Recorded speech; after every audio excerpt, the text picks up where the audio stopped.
berhenti sok peduli pada anak orang yang lagi tantrum.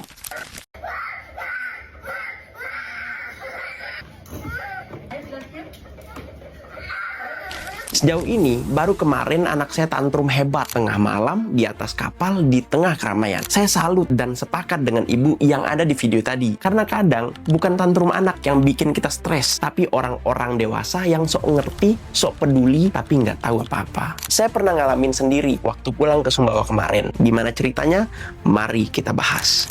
Jadi, waktu itu saya pulang ke Sumbawa tengah malam di atas kapal, nunggu dari pelabuhan Kayangan itu lama banget. Kapalnya nggak datang-datang. Bahkan bisa sampai 4 jam. Akhirnya anak saya umur setahunan mulai rewel, nangis, marah-marah, nunjuk ini itu, semua ditolak. Diajak menyusui sama umanya, nggak mau. Diajak jalan juga nggak mau. Sampai akhirnya dia cuma berdiri, lalu nangis keras, tantrum, marah-marah, pentokin kepala. Saya dan istri sepakat diam, nggak langsung digendong, nggak langsung disuapin, nggak langsung dinenenin. Karena ini bukan soal lapar atau ngantuk, ini soal perasaan yang lagi meledak dan dia belum bisa ngomong. Kami diam dan tenangin pelan-pelan. Ketika dia marah, nangis, dan teriak-teriak lagi, kami diamin. Kebetulan juga saat saya udah capek, begitupun istri. Jangan ditanya, bos. Tapi saya salut dengan orang-orang di sekitar. Kenapa? Karena alhamdulillah diam juga. Mungkin mereka ngerti, atau mungkin juga takut, atau karena kelelahan aja jadi tidur.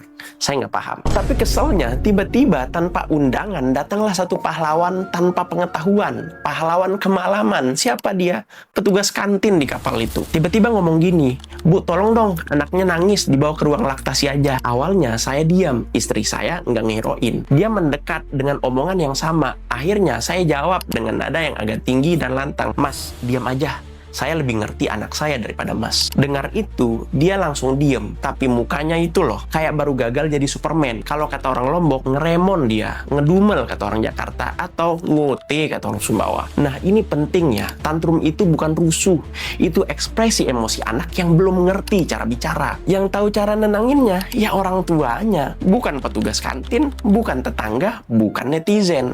Dan yang kami lakukan waktu itu, bukan membiarkan anak nangis, tapi memberi ruang buat dia merasakan emosinya sampai reda. Karena itu bagian dari tumbuh kembang anak. Anak tantrum itu bukan karena dimanja. Kadang justru karena dia sedang belajar mengenali rasa marah dan bingungnya dia karena tidak bisa bicara. Jadi next time kalau ketemu anak nangis, ketemu anak orang, bukan berarti orang tuanya nggak becus. Bisa jadi mereka lagi sabar-sabarnya. Kadang kita lebih butuh orang dewasa yang ngerti bahwa diam itu juga bentuk kasih sayang pada anak. Gimana menurut kalian?